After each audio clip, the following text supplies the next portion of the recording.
Okay, good afternoon, everyone. This is Jason Putnam Gordon. Thank you for attending today's webinar. Today we're going to be going over Series A funding, and we're going to be exploring the basics of that. We'll be talking about, what it is, where it happens, when it happens, and how it happens. It's pretty cool. We circulated requests to get some questions ahead of time. We got a few of those. We're going to try and work them in today's presentation. I have to say I'm pretty excited for hosting today. I've given this presentation a number of times, but this is the first time in webinar form. So, with that in mind, please bear with me. If there are any snafus, we'll get them fixed. And the other thing is that I'm battling a cold today. The last time I did a webinar was about a month ago. I was battling a cold. I got better then, and I don't know. Maybe I just need to stop scheduling these things and I can stay healthy. But if you hear me sniffing or sneezing, I apologize. I'll try and put myself on mute. And right now I've taken the cough drop out of my mouth because it's a bit distracting, but I may need to put one back in because to talk for about an hour straight ain't that easy. So again, we've gotten some responses. It looks like we've gotten about 38 people or so out of 101 that registered, so that's pretty good. And we're going to get started. Now, a couple things. You'll see I've included a sort of a draft generic term sheet. We're going to be going over that today. It's from the National Venture Capital Association, and it's a model document. We're going to talk about that a little bit as we move forward. And then I also made available the slides, which you should see on your screen, and which are available. You can pull each of those items out of the handout section in the sort of lower right-hand corner, or maybe it looks like it's sort of about midway on your dashboard. So let's get rolling. Let's going to start with some important caveats. This is what we always go over whenever I do one of these presentations.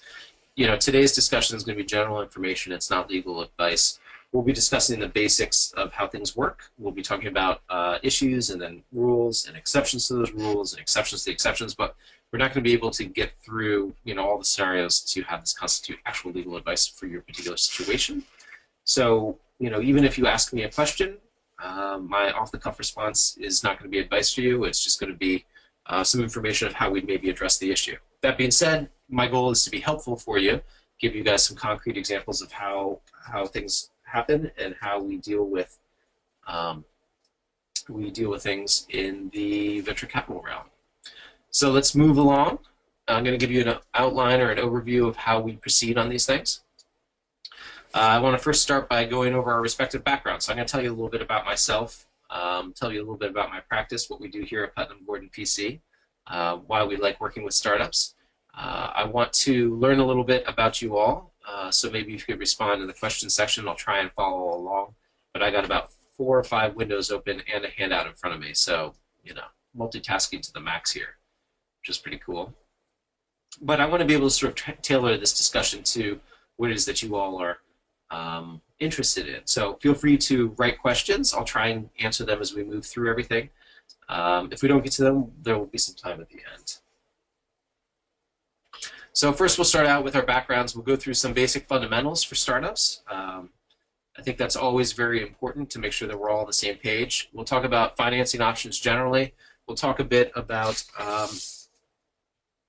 the financing life cycle of a startup. So there have been some questions about, where does seed financing fit in? How do you access, angel investors, how they fit in and work with, venture capitalists and venture rounds. We're not going to go into a lot of depth on that. In fact, actually today we're not going to be able to go into, super in depth, but I at least want to hit on some of those things and give you the general sense for how things get done. So hopefully that'll be helpful. And then the other thing is that we're going to go into why we're all here, Series A financings. And when we do that, we'll be taking a look at the term sheet and walking you through that. All right, let's keep chugging along. It looks like people are still trickling in. If you just trickled in, you haven't really missed that much. Again, what we talk about is general information. It's not legal advice. So let me give you a little bit of background information about who I am and why I'm hosting this.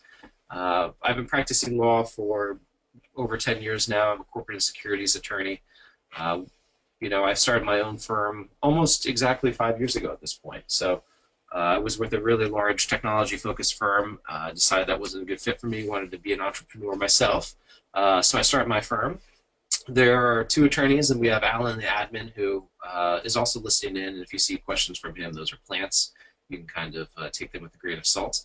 But we love working with startups. And when I say startups, I mean emerging growth companies. Those are generally technology companies that require a fair amount of capital to grow and scale. We also work with mid-market companies, but that's not going to be the focus of today's conversation.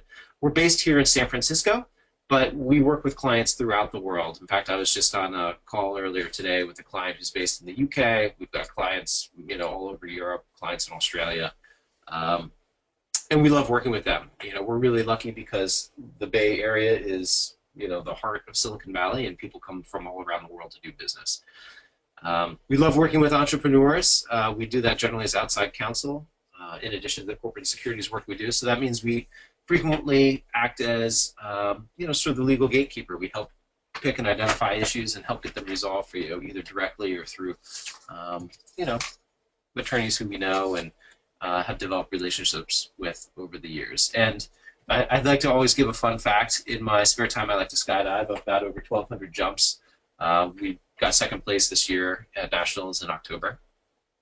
And I think, one of the really fun things, and one of the reasons why I like having my own firm and why I identify with my clients is that at the heart, I'm an entrepreneur too.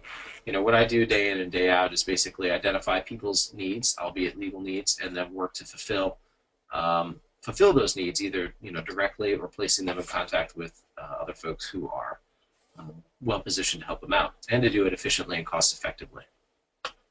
So I want to learn just a little bit about you. Maybe if you guys could just respond in and let me know, what you do. So I see some folks who want to know where we are. We're on slide 5 at this point. And hold on one second. I just got getting a call in from Alan.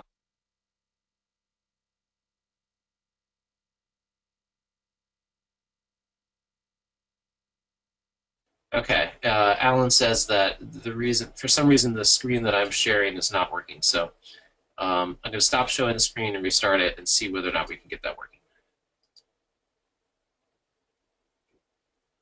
Okay, seems to be working again. This is why I've got sort of my engineer, or at least that's the hat that he's wearing today, to make sure that this technical stuff gets done. Thanks, Alan. So we are on slide 5, and I want to learn just a little bit about you guys. Who here is in a startup? If you just kind of chime in with a why, it would be good to know. All right, we got Harrison, a few other folks. Oh, fantastic. Okay, and who here is a founder? Okay, thinking about founding, fantastic. Who here has received some sort of funding, whether it's outside funding, so friends and family, angels,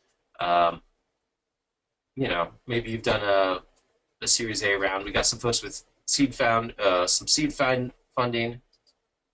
We've got some folks who have gone through the process before. Okay, fantastic. And I take it you all are interested in venture rounds, because that's what's going to be the topic of discussion today. And let's talk about that. Let's talk about who should be watching this. So I think probably the people who will get the most value out of today's webinar will be those folks who have either started a startup or about to start a startup, and they're looking at raising funding. Primarily venture funding, but I think even if you're just at the angel round, I think you're going to get some real value out of this. And the reason why I say that is something I say repeatedly throughout all my work with my clients, is that in order to get to where you want to go, you got to start there and then work backwards, right? So, if you want to get and have a successful exit, whether that's an IPO or whether that is a merger or an acquisition event, which actually happen a lot more than IPOs, then you got to know the process. So if you're looking a couple steps ahead, that's okay. That's good. You'll still get value out of this.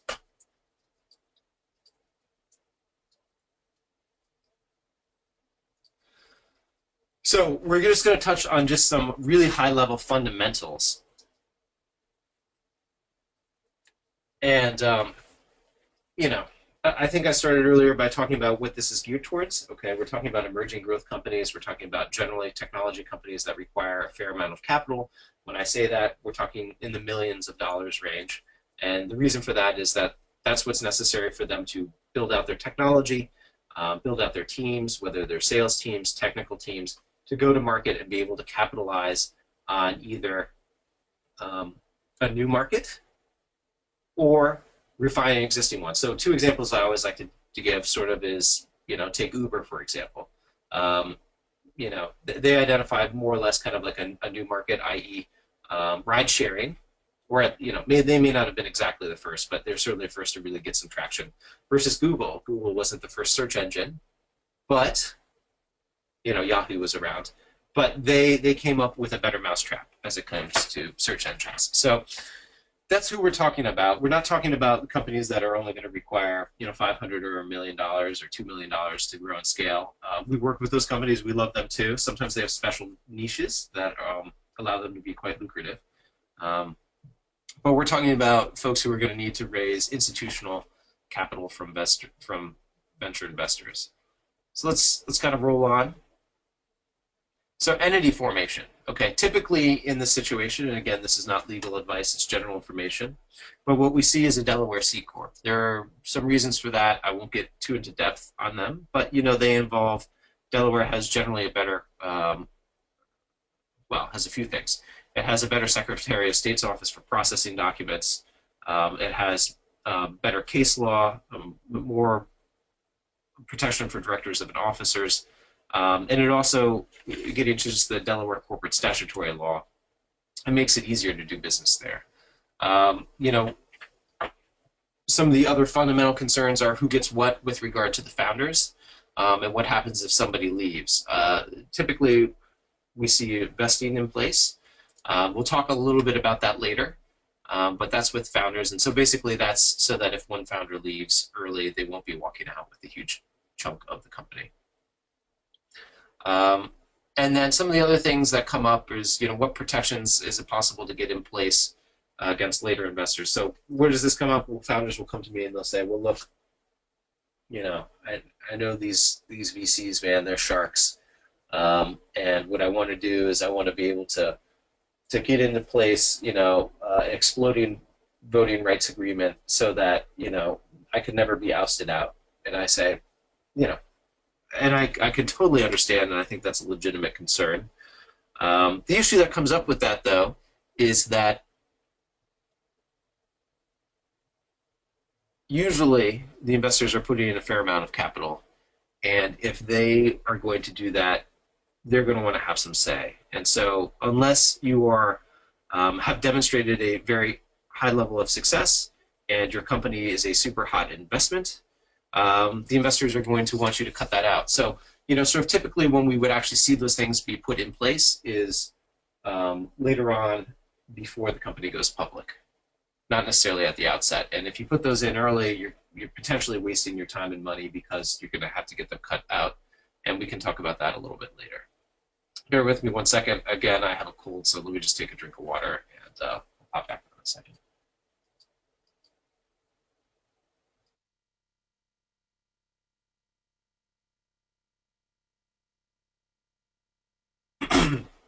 Okay, sorry, I'm back. Again, working through this cold today. Hopefully my voice will hold up. So let's take a look at the big picture here. This is not necessarily the best graphic that I've ever done or seen. So if you guys are any graphic designers out there who can help me out, I'd be happy to potentially hire you.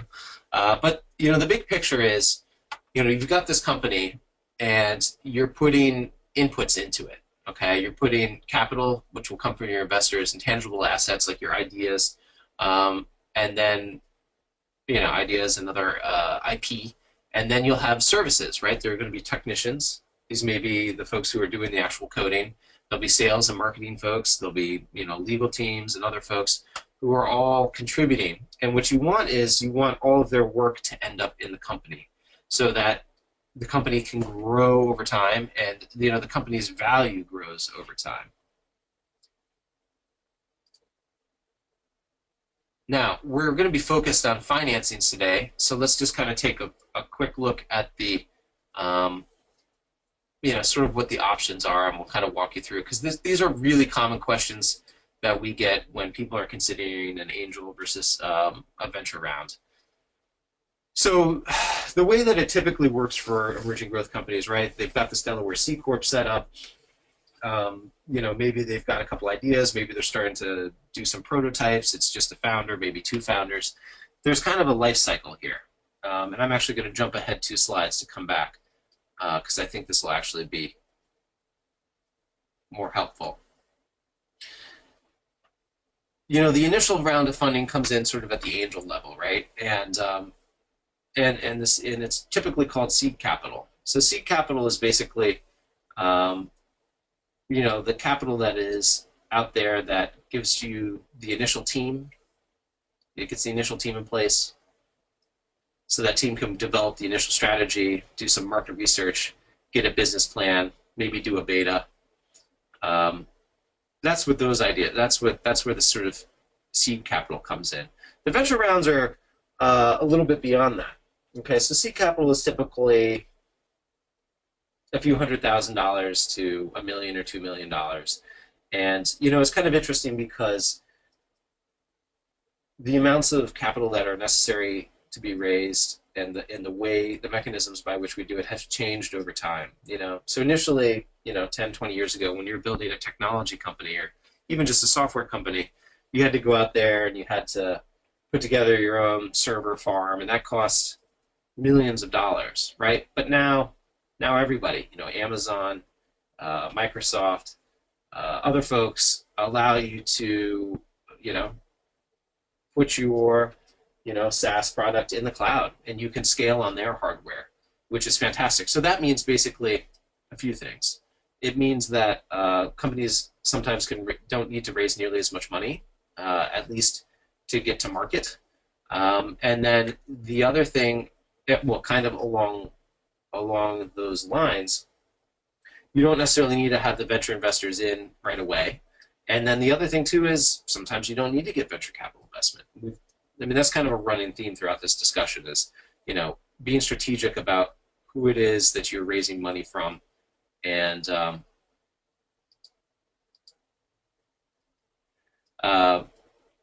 much money that you're actually raising. So let's keep cruising here.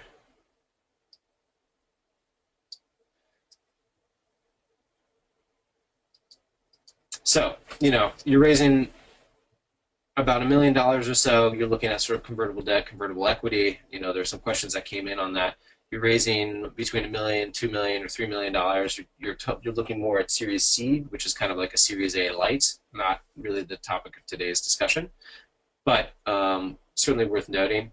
And then, you're raising 2, 3, and these days more likely 4, 5, or 6 million. You're kind of looking at doing a Series A round. So let's talk about the process, how you walk through that. Let's talk about the documentation. I encourage you to go into the handout section here and take a look at the term sheet that we've put in place.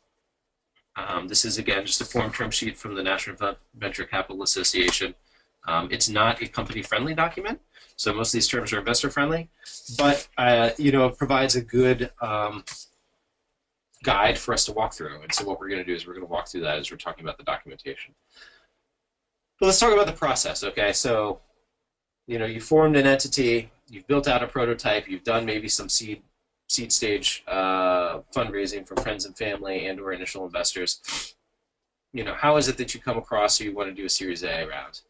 Well, typically by this stage you've already identified some advisors, okay? And you're going to be working with those advisors. You'll be working with your board to determine it is the right business strategy to go this route, right? To do a venture round. And this is really important because, as folks know, the investors are savvy. Some people call them sharks. And so if you don't need to have them involved, if you can bootstrap it, you can build a very successful company without them, that's what you should be doing. But you can't always do that. Sometimes you need them. You need the money. So, you've already consulted with those folks. You determined it's the right business strategy. Now it's time to go out there and find some investors. Okay. Well, let's talk a little bit about this, and this is not necessarily on a legal. Um, this is not necessarily on a legal avenue. This is kind of more business issues, but you know, how do you get connected to those investors? Because we got some questions about that from Volkmar and I think Aaron and Ozan. Well, you got to leverage the network that you've already built, right? So you probably know folks personally, maybe through LinkedIn. What you want to be careful about, and this is on the legal side of things, is that you don't inadvertently engage in a general solicitation. And this applies both for the convertible rounds, the earlier seed rounds, and also for venture investment. And what that is basically is, they're excuse me, not just California, but the United States have securities laws. Okay, and it doesn't matter if you're a big company or a little company, you need to make sure you're in compliance with them. If you're not in compliance with them, then one, you may be obligated to give the money back, okay, which is a real problem if you've already spent the money. Or two, you may be required to register your company with, the Securities and Exchange Commission, which costs hundreds of thousands, or actually probably more realistically millions of dollars. So not complying with those laws can land your company being dead on arrival. In line with that, what you want to be doing is, and the basic the basic rule is, if you're going out there and you're raising money from the public, you need to register. Okay. Now, if you're doing a private transaction, you don't necessarily need to register. And what we look at is whether or not there's an applicable exemption. So you need to kind of stay within your network. This is, again, not legal advice, but just generally speaking, so that you don't inadvertently end up doing a general solicitation. Now, the network, and this is kind of one of the sort of interesting legal issues, your network isn't necessarily the people you know. It can be people you know who know people as well. And it's not particularly well defined. I mean, that's what keeps us in business. That's what makes my job complex. It makes it fun for me, but sometimes expensive for clients. So, you can go to pitch events where you know folks, if you've got, deep personal relationships or other relationships with them. And, I mean, that's kind of it. It's sales. You got to get out there. You can't do a general solicitation, so sometimes I see folks who just put something on their website saying, now taking investors. Well, that's going to be a problem, or potentially a problem. But, some of the things that we see, people use Angel List. I think there's a mechanism on Angel List where you can limit the view to accredited investors. I mean, that kind of thing, it makes you safer. Doesn't necessarily make you safe, but it gives you, puts you arguably in a better position to make sure you're not violating the securities laws. Similarly, there was a question about whether or not angels and VCs are interested in founders and companies that are based outside of the United States. The answer is yes, they are. Sometimes they will require that the founders come here. We've just been working with a company that was based in Greece. They had to re-domicile here in the U.S., and they ended up getting investors in Israel. So, kind of the key, whether you're doing a venture round or you're doing an angel round, is getting connected to the right investors. Those are investors who work in your space, so they can understand your technology, understand your idea. That can help them vet it. So, some of the other things that we talk about with clients is, generally VCs won't sign NDAs. This is a question that comes up all the time. So I think it's probably good to have, among other things in your slides, it's good to have, some language indicating that the slides are being provided confidentially, they're not to be shared. To a certain extent, that and $2 will get you a cup of coffee. $3 if you go to Phil's, like I sometimes do.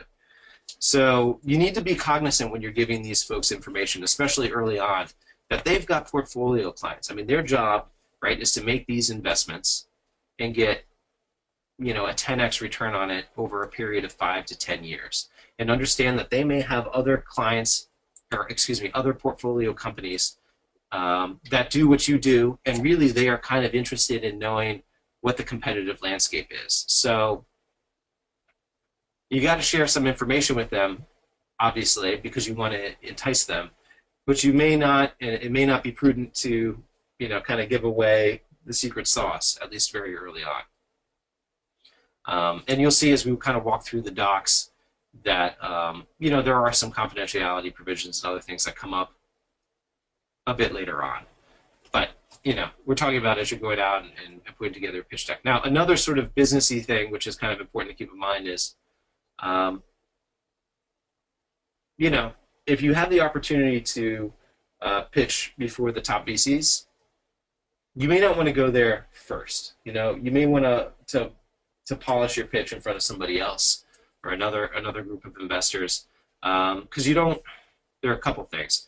I mean, one, you want to look good because it's a little bit about sales, right? And then the other issue is that you don't necessarily want to get rejected by them, because then the VCs can tend to be a little herd-like. So, if you get bumped by, the top firm or firms, other folks may not want to put their money in. Conversely, though, right, if you're hot and you're hot by the top firms, then you're in a great position from a bargaining perspective, right? Because there are going to be multiple people potentially fighting over investing in your company. That works out well.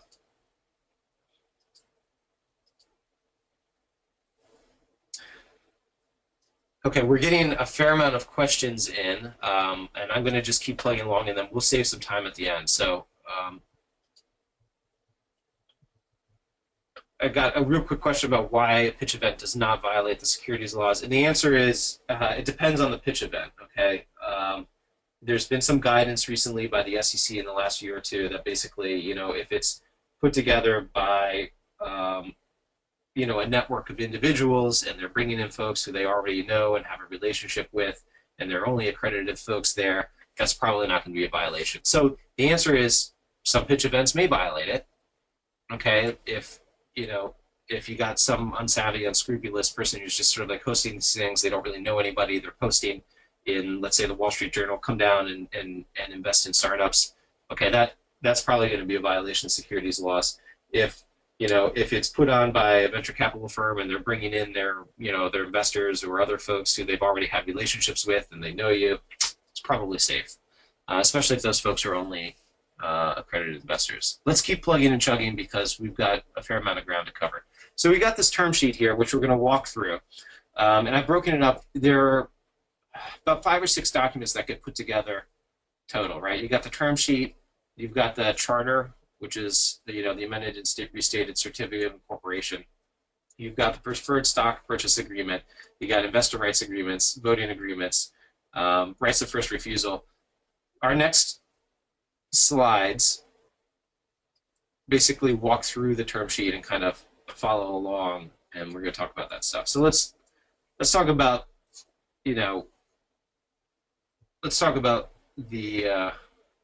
well, first let's talk about that gets into the stock purchase agreement. Let's talk about the big picture first, actually. The biggest thing that's up for grabs, and what some people have been questioning about, is the valuation. How is it that you determine the valuation? Well, it's all basically subject to negotiation. It is super duper critical because the valuation, the pre-money valuation, basically determines how much of the company you are selling. Okay, so how do you get there? Well, that is on the model that you and your CFO and or your business consultants put together, right? You think about what your market is, how much of the market that you can capture, and then what, if there are comparables out there, other folks who are already working in the other startups in that industry, what their valuations are. I mean, you can take a look at those things, but all of those things are subject to negotiation. And it's critical. So, typically when we talk about a pre-money valuation, we're talking about what the value of the company is before the investors put their money in, okay? And we're talking about based off of all of the equity that has either been issued to date or that would be converted into equity. So convertible debt, probably a stock option pool for current employees, or excuse me, not just the current employees, but basically the stock option pool that you've set up or that you will be setting up. And then, You take that, let's say the pre-money valuation is $10 million and you have issued 10 million shares of stock, or on a fully diluted basis, there are 10 million shares of stock. Well, then each share is worth roughly $1 a share. If your investors put in $2 million, right, they'll be buying roughly a share at $1 a share. So they'll have, on a post-money basis, the value of the company will be $12 million with, 2 million preferred issued and, 10 million common stock on a fully diluted basis. So roughly on a fully diluted basis, the investors would probably have 18% of the company in that sort of hypothetical.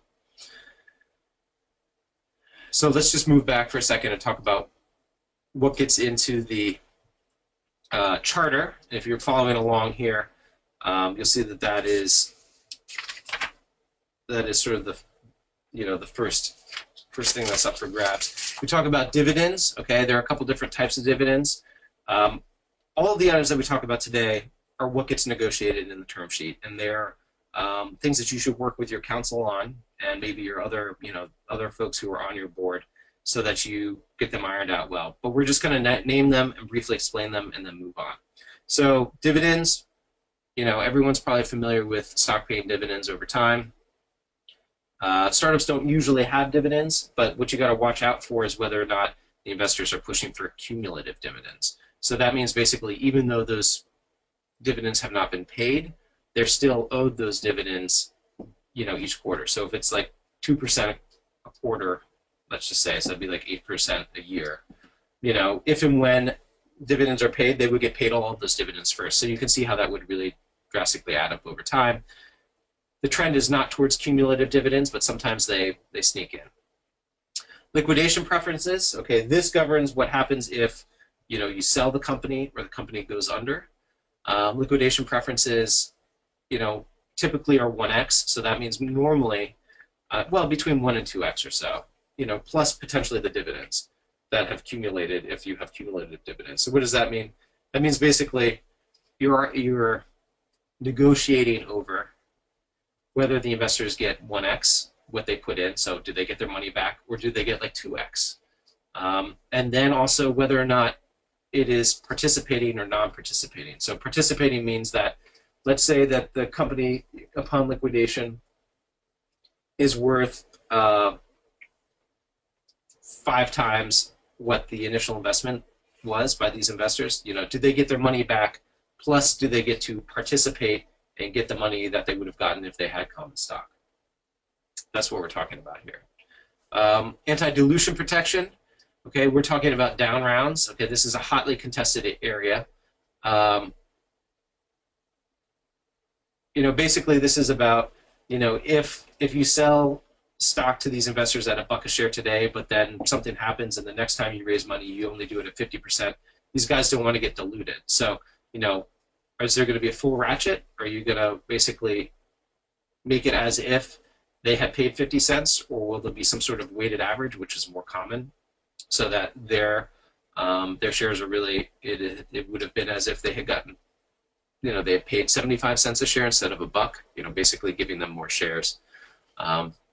That's what's hotly negotiated. And it's all subject to market power. Okay, this is a really big underlying theme. The hotter that your company is, okay, the more favorable terms you can have, basically. Veto rights, okay, so, we talked before about how it's all subject to market power. This is about the investors, whether or not they can say, well, yes, we understand that generally under corporate law you would be able to enter into this transaction, but we need to have our own special approval before you do it. And those are for things like acquisitions or amendments to the corporate documents. These are protections that they want to get in place so that you can't, go off and sell the company without their special approval. Mandatory conversion upon a QPO. So that's a qualified public offering. Basically, these guys and gals are investing in your company because they want to make money. Okay, and when you're starting out, the idea of going public sounds like, oh, that's fantastic. We're going to make boatloads of money. Well, that's the goal. more often there's a merger or acquisition that's how you exit successfully for both you and the investors. But let's just talk about IPOs for a second. They want to make sure that the IPO is sufficiently lucrative for them. So it's about building in protection so that the IPO is big enough so that they actually make money off of it. And I'm just going to pause here for a second and take a drink of water because my throat is bothering me.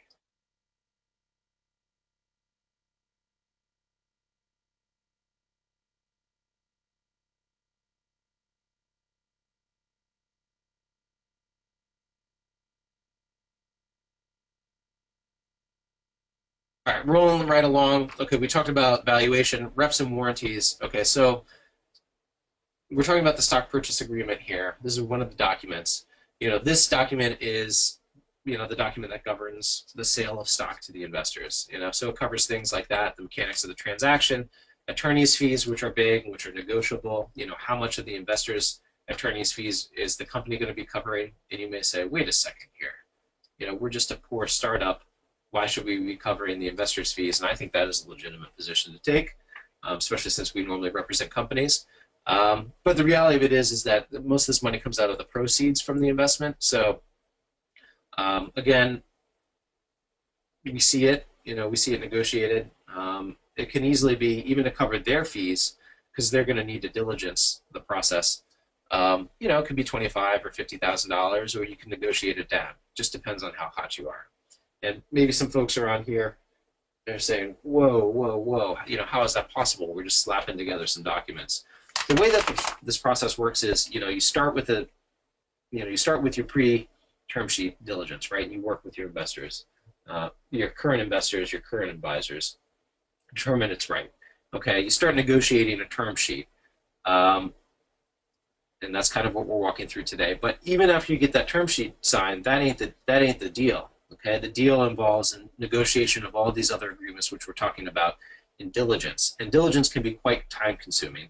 Diligence involves you providing documentation that all of those pieces of the puzzle, if you guys think back a second ago to my poorly put together diagram, making sure that all of the connections, whether it's between your previous investors, whether it's between, the founders in the company, putting in that IP, whether it's between those service providers, that there is all documentation correctly memorializing those relationships. Okay, so that involves, your counsel going through all the docs you got to date, or potentially all the docs you got to date, plus their counsel, okay, because they don't want to be buying a lawsuit. They want to know that, not only does this thing look like a Corvette, but it has a Corvette's engine in it. It doesn't have the engine of a Pinto. Not that I really know what, I know somebody who had a Pinto like 20 years ago. Probably nobody on this thing does, but that's fine. I guess basically I'm just sad because I dated myself. But let's cruise through here a little bit more. So another thing that's up for grabs and that is negotiated, another document that you work through is the investor rights agreement. The registration rights, these are basically rights that the investors will have to, force their shares to be registered, on the public market so they can sell it to other folks. So that's up for grabs, and what the triggers are for that is up for grabs as well. Rights of first refusal. This is to a certain extent about making sure that you don't have investors in the company that that everybody doesn't want to have in there. What do I mean by that? Well, let's say that you have started a company that has come up with a new document processing or generation, like the next document processing software, right? You may or may not want Microsoft to invest in that, right? Because either they could be a good strategic partner or maybe not. Maybe they're just going to come in and get to know your trade secrets and then try and capitalize on that and force you out. So rights of first refusal are about people who are current owners selling their stock and whether or not the other current owners can obtain that stock. Lockups have to do with, if there is, an IPO, making sure that the investors can't dump their stock, right? I don't know how familiar you all are with IPOs, but one of the things is that, the company releases a fair amount of stock over time. you don't necessarily want everybody dumping all the stock on the market initially, because otherwise that'll cause the stock market price to collapse. Information rights, okay, this is about the investors being able to appropriately get the right amount of information. Some investors, especially if they're non-competitive, will get access to more things. Company covenants are about promises that the company will do to either do certain things or not do certain things. Let's keep cruising on here, because there is much, much more. And I hope that you're all, again, following along on the term sheet and that this is making sense. And you can see, the term sheet itself is fairly lengthy, and there's hundreds of pages of documentation that kind of comes along with this. So we were just on the investor rights agreement. There are also rights of first refusal and co-sale rights. These also pertain to the founders. They're going to want to be able to make sure that the founders can't sell their stock to people who they don't want. If it's not in the company's interest to sell stock to those people.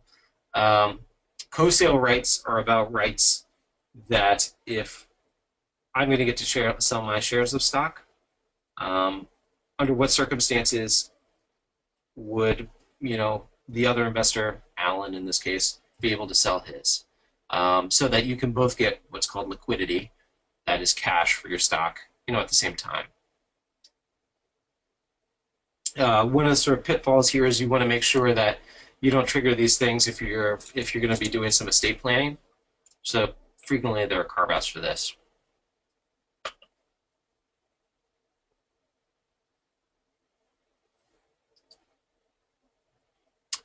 Voting agreement. So let's talk a little bit about corporate law and how companies are set up and when they're run properly. So you have think of the company as a person, or think of the company as like a child, if you will, okay? And actually maybe better than a child, let's just say a pet, okay? And you have the owners of the pet, who in this case are a shareholder, right? But you've got a smart pet. You've got a pet that's like a dog or a cat, or one of those miniature ponies, and it's got a brain, okay? And the folks who are the brain of the company are the board, okay? The board is the group of individuals who meet, or at least talk, and make the decisions on behalf of the company. And then those decisions get executed by the executives. Okay, that's the president, that's the treasurer, that's the CEO. And usually under corporate law, what happens is that, the shareholders get to vote to elect who's going to be on the board. Now, under corporate law, it is permissible for those shareholders to come to agreements so that they will vote in certain ways so that certain people will end up on the board. And that's what we're talking about when we're talking about composition. And when we're talking about that in the context of venture capital rounds, we're talking about voting agreements so that even the common shareholders agree that they will vote so that the venture capitalists will be able to put one person on a seat of the board, or if it's a three-person board, sometimes we see VC gets one slot, common shareholders get one slot, and then there's an independent to be mutually decided. Scale it up, right? We can see 2, 2, and 1 if it's a 5-person board, or some sort of other variations. You get sort of bigger. So this voting agreement is about getting in place the necessary contractual documents so that each side can put on the board who they want to have on the board, and so that that board can then make the decisions on behalf of the company. Drag-along rights are about, well, there are a couple things that they're about, but ultimately it's about investors making money, okay, right? Because if they're investing in your company, they want to make a 10x return. This is the model, over a 5 to 10 year period. So what they don't want is they want to, under certain circumstances, be able to sell the company. Okay, we talk a little bit about IPOs. They ain't that common. Okay, there's what's called the IPO window, when you'll see a lot of companies, whether tech companies or other companies, going to market and be able to do IPOs. But that window is not always open. Okay, I think maybe there were 40 tech IPOs this year, maybe 60 last year, like 30 the year before. The much more common way that investors make returns is by a merger and acquisition event. Okay, that is selling the company to a larger company typically. And under that situation, they want to have a mechanism so that they can force the founders or force other people to sell under certain circumstances. And that's what drag-along rights are. You can think about them dragging one of these people along saying, I know you don't want to sell, but we have the contractual right to make you sell. And it's also about, because you can do this under corporate law under certain circumstances if you get both shareholder approval and certain board approval, you can force somebody to merge, but they'll have what's called appraisal rights. And that is the ability for them to come into court and say, hey, look, court, I know we negotiated this $10 a share deal, but really I should be getting $20 a share. So I want to exercise my appraisal rights and have the court compel the other folks to give me the equivalent of $20 a share.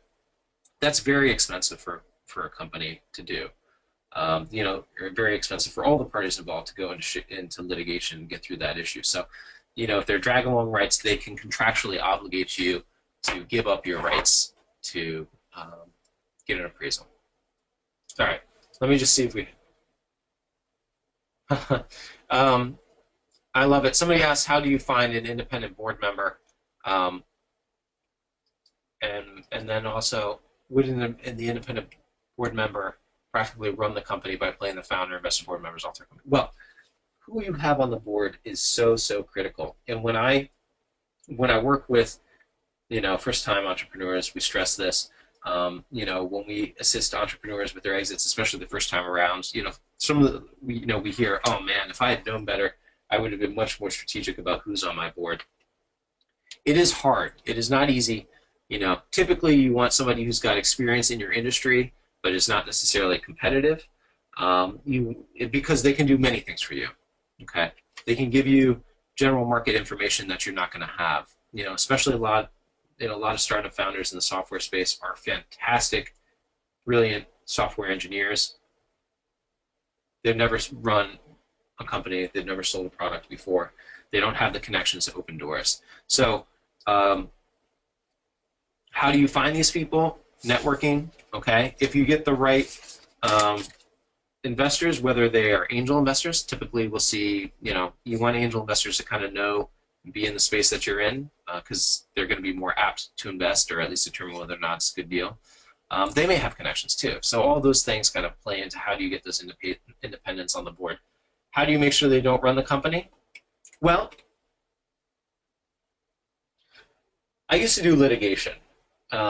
And so in litigation, we used to, it was a zero-sum game. Actually, it's less than a zero-sum game because the transactions costs involved in paying us. But basically, one side wins, the other side loses. I don't like doing that.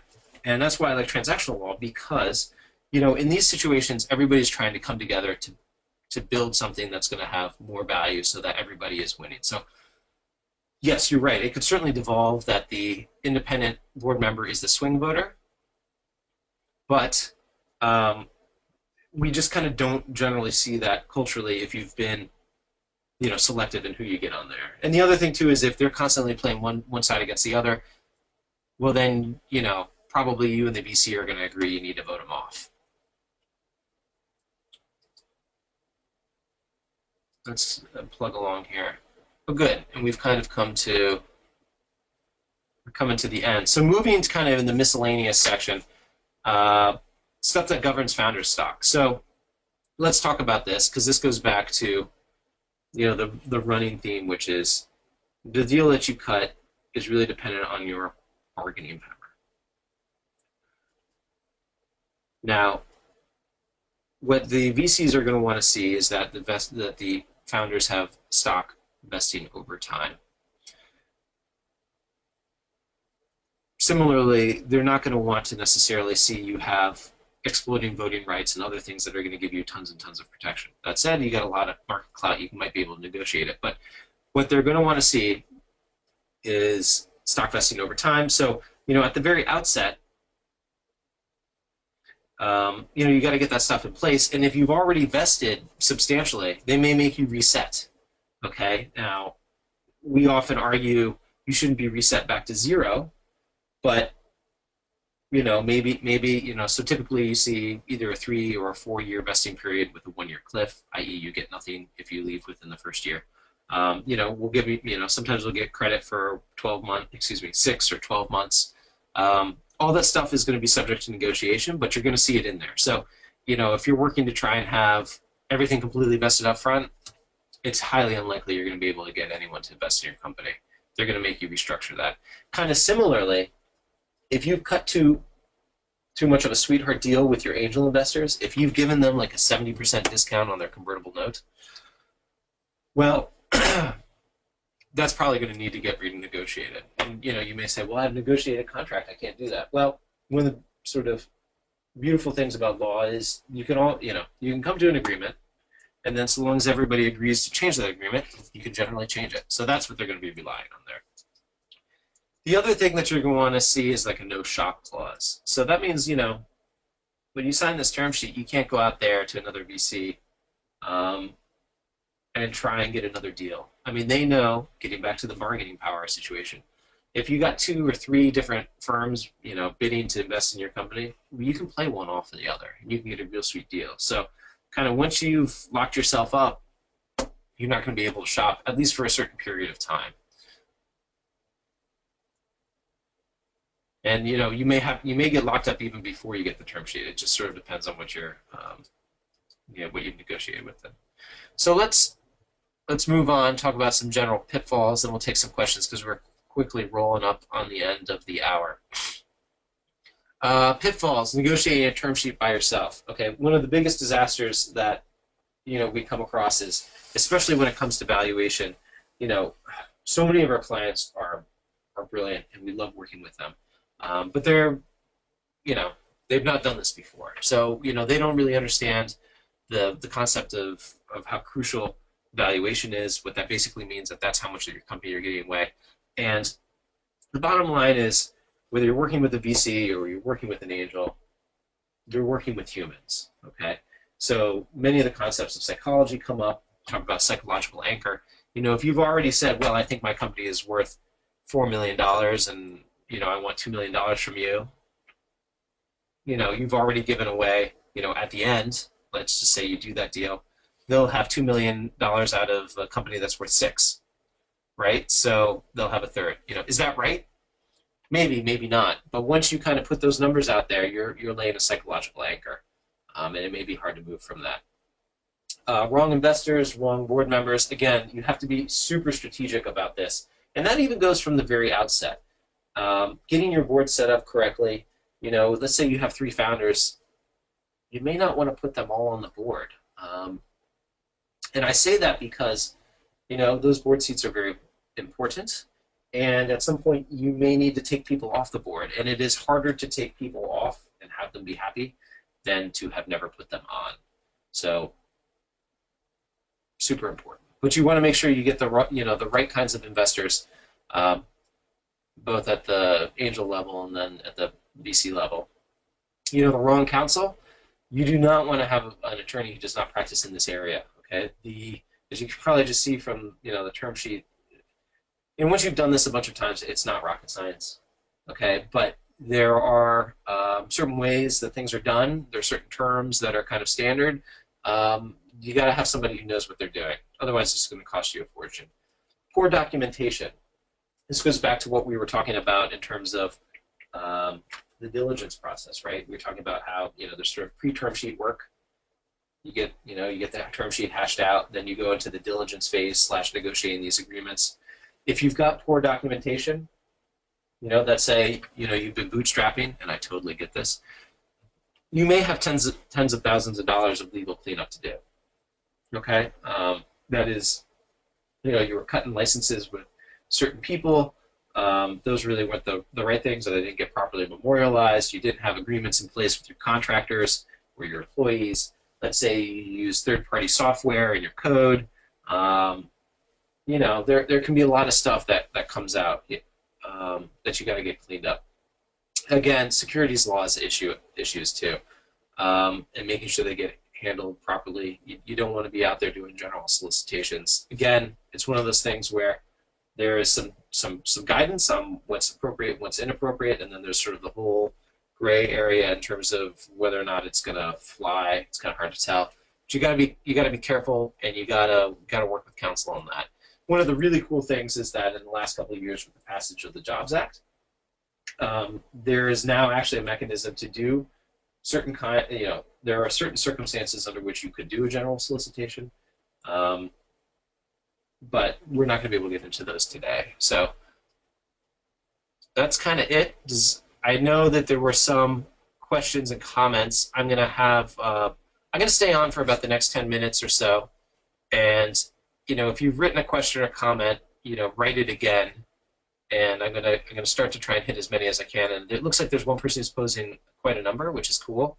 But if there are other folks, I'll take a couple from Dan, and then if there are a couple other folks, I'm happy to answer those questions. And then, as I always like to do, I'm gonna show you a gratuitous skydiving photo of me here in white, which is I think pretty cool. And I want to thank everybody for participating today. I appreciate you coming in. I hope you learned something. We love doing venture rounds. We love working with startup and emerging growth companies. I feel a real kinship for founders because I started my own shop. And that's it. So let's take a look at some of these questions here. And I'm just going to take a drink of water real quick.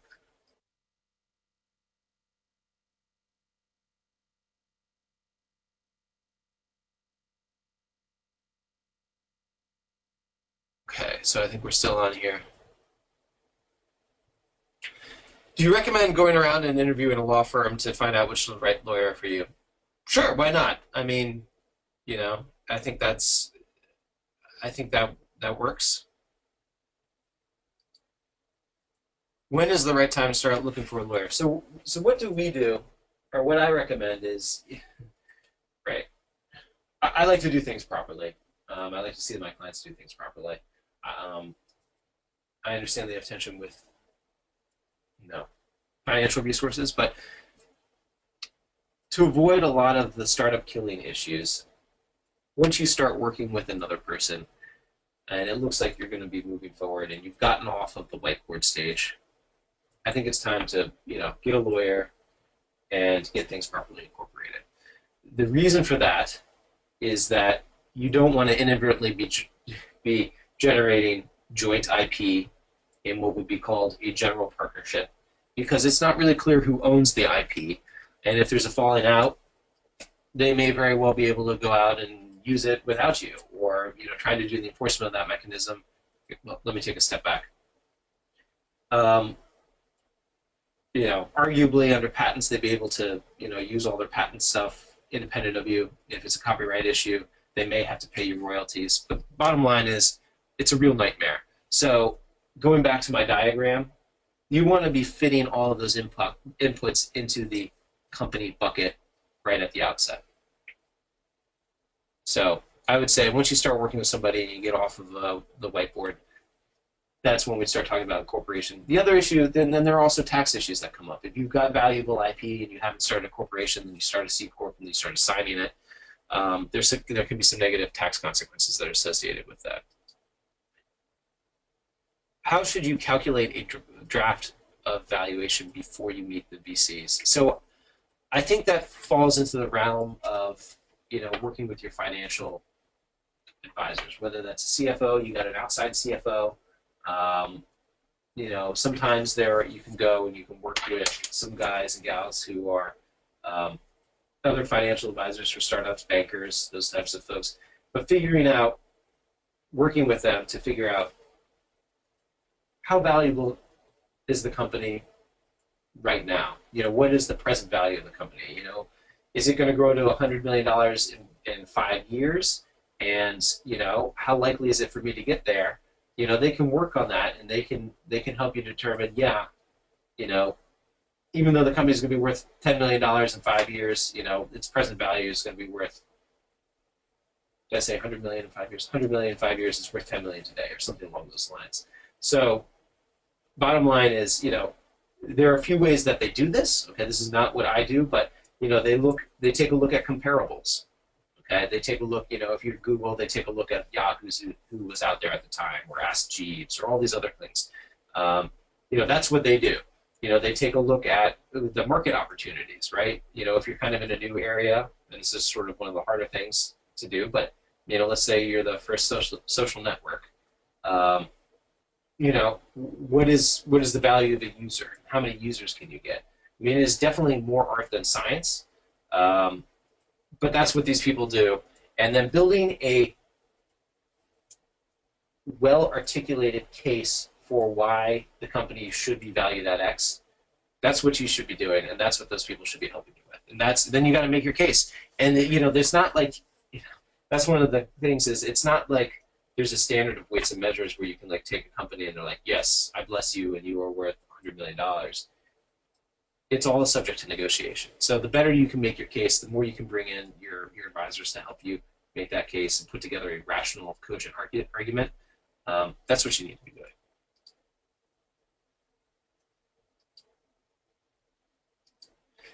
Do we introduce investors? The answer is sometimes. Okay, I never make any promises that we do that. You know, and the reason for that is that my connections, whether they're with my clients or with folks who we've developed relationships, are very important to me, and you know, on both sides of it. And I want to make sure people are getting good fits. So, you know, I certainly can say that we have, but I certainly say we never promise that. There are certainly, you know, attorneys who probably make those promises behind closed doors. You know, that's not what we do. You know, I always like to try and connect people who are good fits, or at least who I think will be a good fit. And I don't know, you know, a client who walks into my office, or a potential client who walks in my office, you know, whether or not they're going to be a good fit for somebody I know. So I never make a promise that they're going to. I mean, that goes on both ways, you know, whether it is on the investor side of things or, you know, other legal issues. I can't tell you that I know every attorney who's out there. I don't.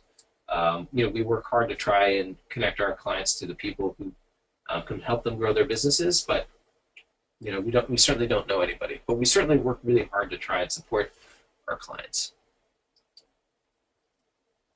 So safe versus convertible notes. Do we recommend for founders safe is always better, in my understanding? Is that correct? Well, safes are becoming more and more popular, I'll say that, especially with investors who have been around the block. You know, there are arguments that it's better, i.e., there's no debt associated with it, so theoretically that debt couldn't be called, and that investor can't force you into bankruptcy.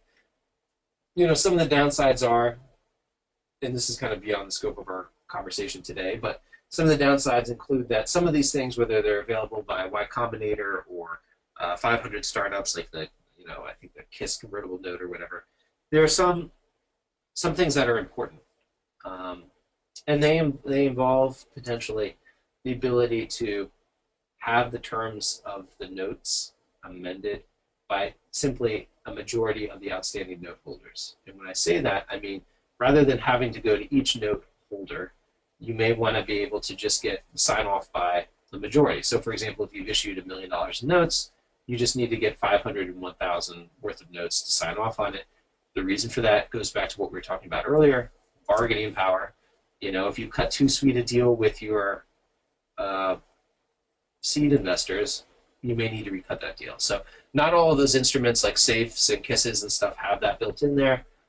It's definitely something you need to take a look at. I will say there is value in the sense that, you know, the more kind of mechanization of these initial founding documents that are out there, you know, most startups don't make it. So, you know, if they're not spending a lot of money on legal, arguably more of them can at least give it a shot, but it also arguably leads to more cleanup and more issues at the venture capital round. But yeah, I think safes are pretty cool if you know, depending on the situation who the investor is. do we have to disclose the IP details to the VCs? Well, most likely during the diligence part, you will be.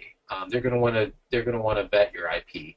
Um, you're not going to want to do that early on, and you're going to want to be circumspect about it, making sure that it's strategically right. But I mean, right, getting back to sort of the metaphor of making sure that that Corvette actually has a Corvette engine in there. At some point when it's appropriate, they're going to get to take a look at it and kind of pick it over a little bit. If preferred stock is structured without any convertible and no multiple, how much portion does the investor get at the time of a liquidation event? Well, I'm not sure I completely understand the question, but it's possible, okay, that they could have no liquidation preference, and if they have no liquidation preference, then they get treated as a common stockholder. So they would get whatever they got if they had common stock. Now, one of the reasons why we issue preferred, one, it has more rights and privileges than common stock. But the other reason is that you want to have, generally you want to have the argument that the value of the convertible note, your convertible debt, is different than the value of the common stock. So that when you're granting shares of common stock to employees or giving options to employees, you can have a lower fair market value for that stock so that the employee doesn't have quite as big a tax ramification. Now, I don't want to get into more depth than that at this point, but basically the point is the more bells and whistles that you have on a convertible stock, the more better an argument that there is that really the convertible share is worth a lot more than the common, and so you should be able to issue common for less, basically.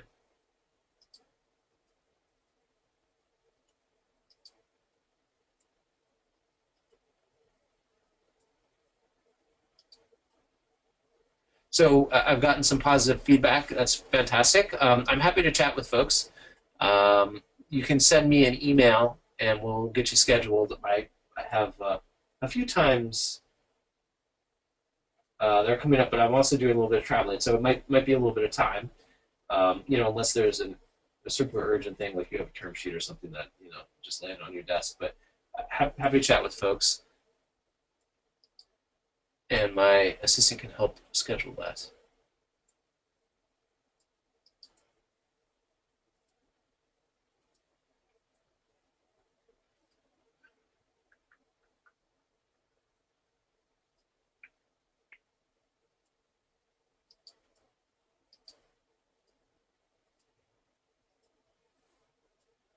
I got some questions regarding the investment from China and transfer of the Chinese currency to dollars. Please discuss investment from China and the transfer of dollars. So, I am certainly not an expert in terms of capital flows in the sense that, I know what the law is to get currency out of China. I know that there's a fair amount of law out there that, keeps folks from China from exporting their money, basically. And I wouldn't be competent to talk about that now. I can certainly talk about how, if there are Chinese, Chinese investors who have, money here already, what it takes to get that, get those investments done. And, so some of the things that we take a look at is, with the applicable securities exemptions would be typically it's like a Reg S. But in terms of, vetting the money and making sure that there's not an issue with, organized crime, either on the outbound side from China or the inbound side here, that's not something that we typically handle directly.